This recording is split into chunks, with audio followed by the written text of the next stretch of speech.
elected official, now I'm a state elected official. It's really important because, as you said, the day-to-day things that affect your life are largely dealt with by local elected officials, whether it be the county board, the school board, your city council person, etc. It's all local. Your mayor, your county executive, those are all local offices, and you're connected to those people more. I remember one time somebody said, "I ain't voting for Supreme no more because my garbage didn't get picked up." And so those are the kind of issues, those day-to-day issues that are affected. People are affected by. However, I want to say that it's really important that people get involved and understand that politics is not just, okay, February, April, August, or November. Those are not just the time that you should think about politics. If somebody wants to run for office, you got to ask yourself, how involved am I politically at this point? Because it's one thing to do some social commentary about things every now and again. It's another thing to have a certain heightened level of consciousness, and it's a whole entire other thing to be political in how you operate. And politics is everything. Politics is basically when you have unlimited need and you have limited resources. That's really what politics is in a nutshell. And that could be anything from what we deal with at the state to your household. You know, you got only so much amount of money, but you got all these bills to pay and you got to have groceries, etc. So figure out how you take your little bit of resources that you have and deal with the enormous need that you might have. And anytime you're dealing with that, that's politics. So should people run for office? Yes. However, running for office and voting is just your introduction into the process. Running for office is another part of it. However, you should be political and have an agenda and things you want to discuss before you even get to that point. And there should be people behind you that are of the same thing. So it's extremely important for people to run for office, especially people who have never seen themselves in these positions before. When I first got elected to the state assembly, I thought the hardest part, which was getting elected, was behind me. The hardest part for me was to go to those tables and sometimes being the only person who looks like me and still feeling comfortable in that space. And sometimes in politics, it's easy even for the politicians to get intimidated, to think, oh, well, you know, this person is smarter, this person is richer. Got a lot of that at the Capitol. But the most important thing is that you're bringing that voice to the table. When I first got there, I thought to myself, what can I possibly contribute, right? All of these people are rich and da-da-da-da. But then when topic after topic came up that addressed my district, and sometimes me being the only person there who could speak to that particular issue, for example, I'm the only person in the entire state capitol who has ever had a child go to school on choice. And that was because I was poor and I needed the resources, right? When we were talking about Medicaid expansion, I was the only person in the Capitol who literally did not have insurance until I got that job. So then those voices become extremely important. And for, you know, in politics, we're quick to talk about the middle class, right? Everybody wants to be middle class. But what we don't always talk about are those people who are just trying to get to the middle class. And so bringing that type of voice there and also using it as an educational platform to teach my colleagues some of the things that they don't know. I had to convince myself, or well, tell myself, that if I grew up in Waukesha, right, and that's all I had known, I'm gonna think the way that people from Waukesha think. But because of the experiences I have and the community that I live in, that forms my thought pattern too. So sometimes we have to give each other that little bit of grace to understand, or to at least try to understand where the other side is coming from. Can you talk about some of the upcoming elections that we should be paying attention to? Yes. So in the spring, we have a lot of important elections coming up. You'll get to vote for your mayor, your county exec, your common council, your county board. There are 6 circuit judge seats that are on this ballot this time. We're going to have the Supreme Court on the ballot. So these are all big ticket items for the city of Milwaukee and for the state that are extremely, extremely important. Politics affects your life in so many ways, even in ways you don't realize it, right? From how many liquor stores you have on the count on the corner to how much money your schools are going to be allocated, right? Politics politics plays a part. So many times when I go door to door and I talk to people, and some people are like, why should I vote? You know, they don't do anything for me. But in the second breath, you're complaining about the criminal justice system. A lot of people don't know that you vote for those judges. If you're having a problem with the criminal justice system, you know what? Organize and get whoever it is that you don't like out. That becomes extremely, extremely important. I tell people all the time, would you go to work and then give me your paycheck to spend on whether it's your bills or my bills? The answer is typically no, right? But that's what you do every day when you send us, elected officials, up to represent you. You give us a blank check to vote on how we think you want us to vote. And whether that be raising minimum wage or, you know, a referendum for your kids' schools, that decision flows on to us. Yeah, and just to add on to what the senator said, she's exactly right. There are so many decisions that are made, especially in local elections. And like I said before, voting is your introduction into the process. You should be sending people who represent your needs and represent your areas. If I can never see you or never saw you before it was time to run for some office, should I be giving you my vote? And I want to use one word 3 times: organize, organize, organize. People should be organizing in their neighborhoods. Form a block club if you don't have it. Form a neighborhood residence council, because I tell you, people like us, we go to people who give us money and who give us votes. And if the people are organized and they say, look, we got a block of votes, guess who we're going to talk to? And that is your opportunity to say, well, this is what it is that we want. And when people decide, okay, we're going to rig these maps and make them so we can have unlimited access and unlimited power going forward, when you don't vote, you allow people like that to stay in power.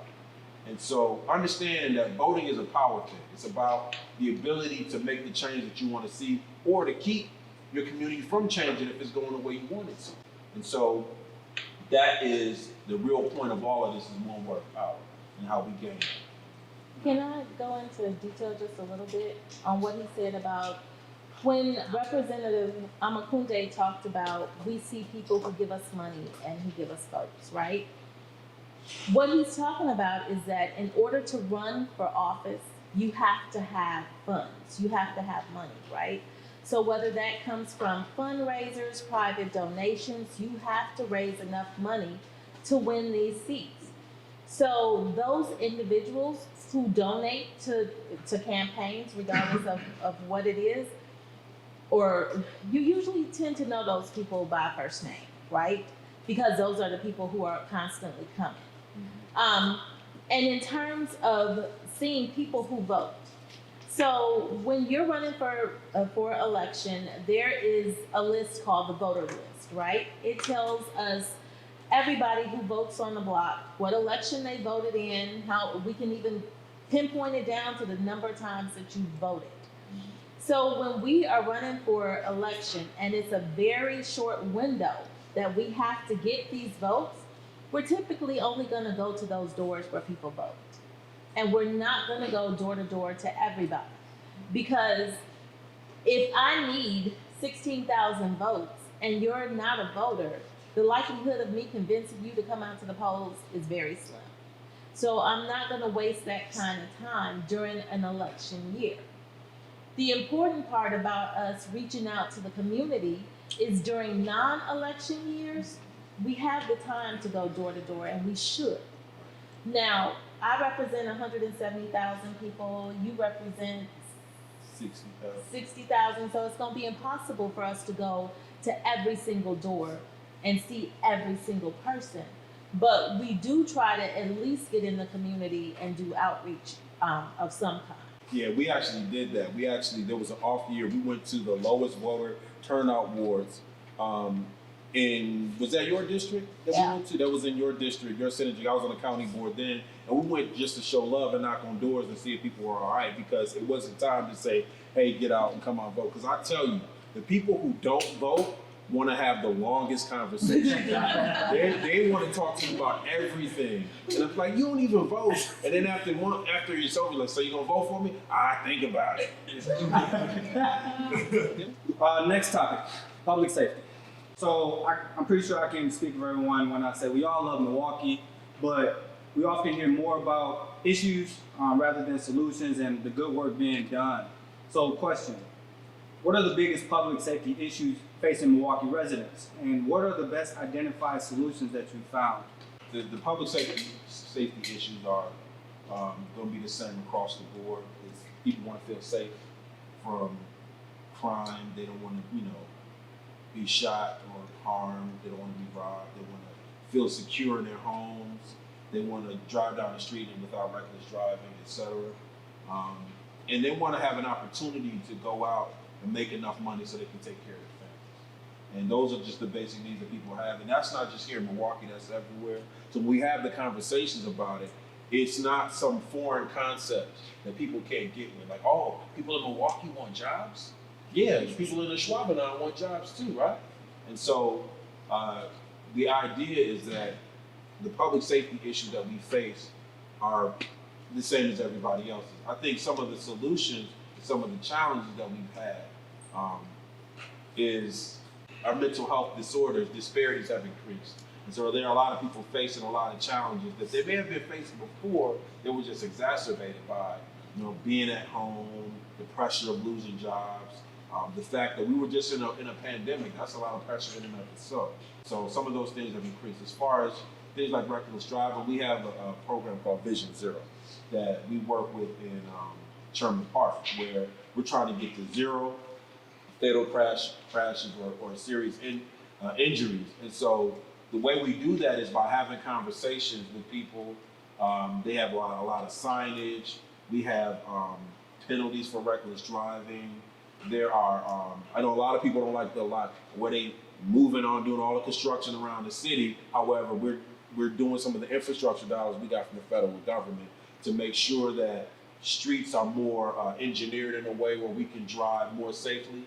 And also some of it is just about, our mental health and me feeling out having a sense of entitlement. Like, if it takes me 15 minutes to get here from my house and I'm coming up on 17 minutes and I'm like, well, I'm gonna get there in time.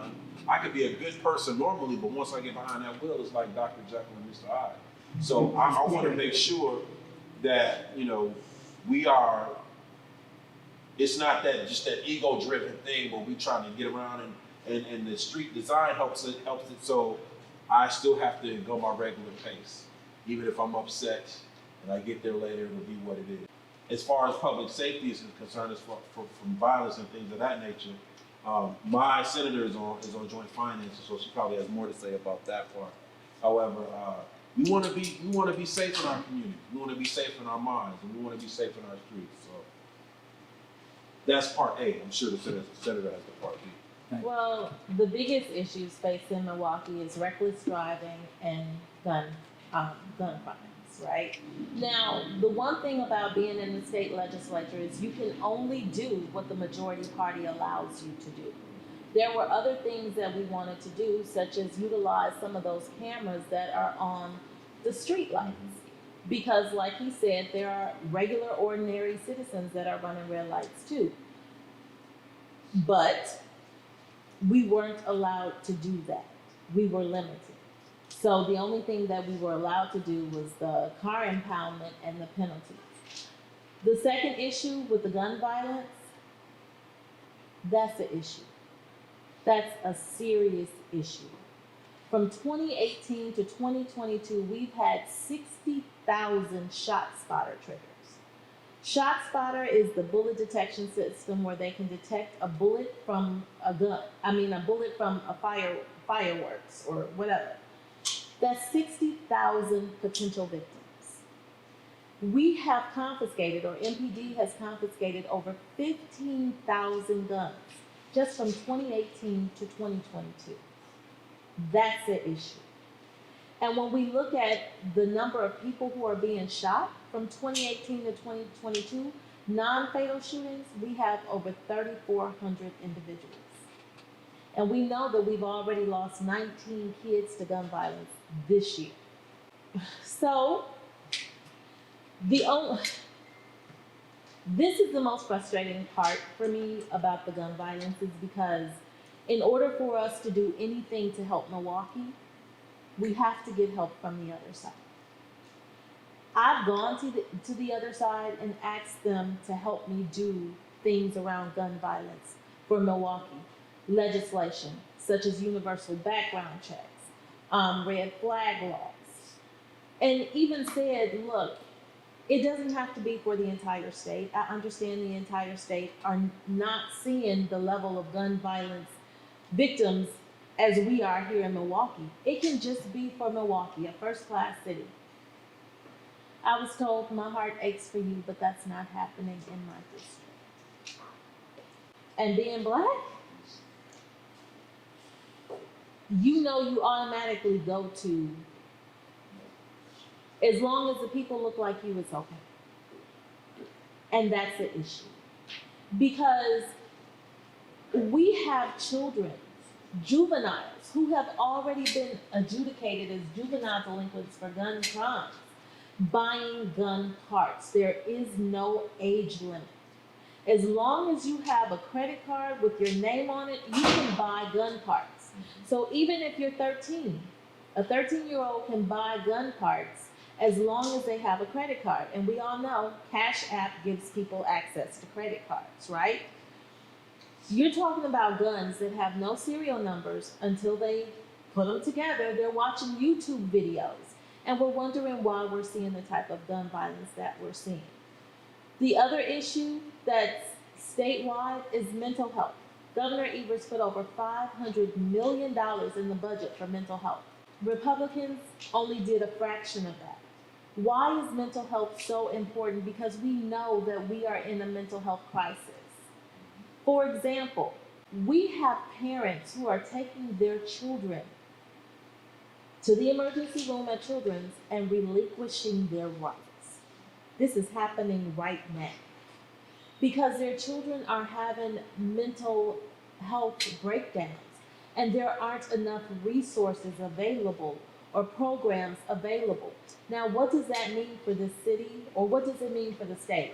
These are the types of children that can't go into regular foster care homes, right? So then those children become wards of the state, right? We have to pay to take care of them. When all we have to do is utilize the resources that we have to do something about mental health. 93% of the women that are in adult incarceration have an undiagnosed mental health condition, at least 40% of the men. So if we can get mental health under control, we can reduce those numbers in our criminal justice system and in our jails. I just wanted to add one more part.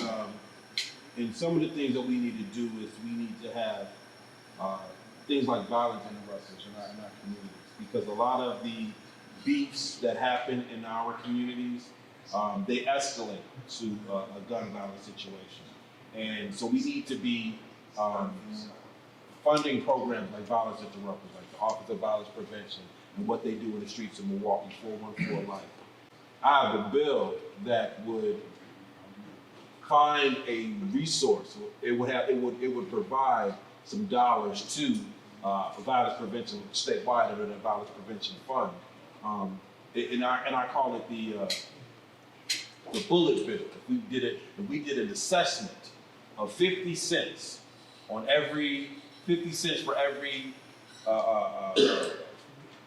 bullet sold and like $1.50 on every firearm sold, that we could amass an amount of money.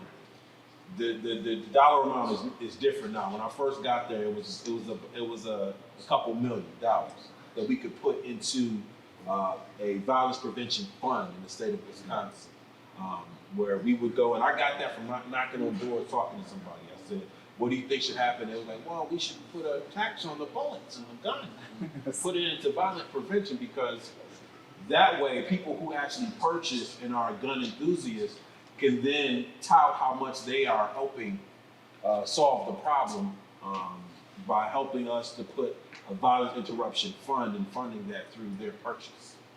I love that. And these are the innovative ideas of talking to voters, getting different ideas. That's amazing. Oh, so we're wrapping up here already. You mentioned Governor Evers, and he's always been a public education advocate. He's a former superintendent and just always been an ally. So, question, can you talk about the Democrats' role in keeping our public schools funded? I'll let you start that. So Governor Evers put $2.6 billion in increased funding for our schools. And joint finance, so I'm a member of joint finance. Joint finance is one of the most powerful committees in this state because you determine where the money goes. When Governor Evers proposed $2.6 billion of additional spending for our schools, super excited about that, right? Because our schools need all the funding that they can get. My Republican colleagues decided that was too much money, so they only gave us $1 billion. The school systems that hurt the most are those school districts that are in impoverished areas. The higher the free and reduced lunch numbers you have, the more impoverished those schools are gonna be, right? So we know that in the state, our kids are only entitled to a basic education, basic. But we also know that depending on where you live, those school systems look very different. And so the other thing that Governor Evers did, he proposed an additional $75 per pupil for disadvantaged schools. That means for high poverty schools, right? That was something to get excited about. It wasn't a significant amount of money, but it did give them an additional $75 to do what they needed to do, right? And that was taken out of the budget too. $200 million for mental health in the schools. That was taken out of the budget. So education is extremely, extremely important, but until we start treating it like that, I was just sharing with Peon before this started, right? We pay $454,000 per person at Lincoln Hills to lock our kids up. $454,000 a year per child. But if that same child is sitting at MPS behind a desk, they're only worth $16,000. That's the issue. Oh, he can't talk. You on the mustache, I ain't got to get into the politician. So, we talking about education, right, and Governor Evers. A bulk of our budget, as the senator stated, is spent on education. And so, where is that money going to, and how is that money being spent? We were doing the road show for a joint finance committee. And we had a lot of people come in to say, you should spend the money this way on my school. You should spend the money that way on my school, et cetera. So we even had some young people coming out talking about how those dollars should be spent. This is the reason why it's important to get involved in things like the Democratic Party, because when you have unions asking us and asking you certain questions, where do you think the dollar should be going? You should be talking about education. You should be talking about your school. You should be talking about the per pupil amount of dollars that are being spent, and the difference between choice and charter and public schools, and when money goes a certain place but it doesn't go back if the child is not there after the Friday count, etc. We have to have all these kinds of conversations. I think Governor Evers has tried to hold the bar on some things. I mean, he and I disagree about some of the decisions that have been made recently. However, I'd rather have him there than the alternative that would be there, because he is taking some good standpoints when it comes to things like education. I know he was a science teacher before he became, and he's the golly gee whiz guy. However, I'm glad to have him there, and the senator gave you all the stats. Also, for Black and brown folks, they're doing their very best to try to erase us and erase our history who we are, our legacy, and where did we come from. All these anti-DEI initiatives, they're writing into laws that says that you can't spend any of this money for diversity, equity, and inclusion. You can't, we want to write a law that says you can't have race and gender discrimination, so you can't talk about the oppression of black and brown folks or of women in our classrooms because it makes our young white men feel bad. And so we want them to feel better about themselves and not face the reality of history. And so they are literally trying to write us out of our history. And so we have to make sure that we stay vigilant in knowing who we are and insisting that who we are be a conversation that we have at all these tables in universities and colleges that we go to as well, because they're literally trying to write us out of the history books. I love that. It's all about pride. History is bound to repeat itself if we don't do something. So that is Barbershop Talks. Quick conversation, but hopefully you learned something. It tugged at some heartstrings. Just want to thank you both again for joining us. My honor. Appreciate it.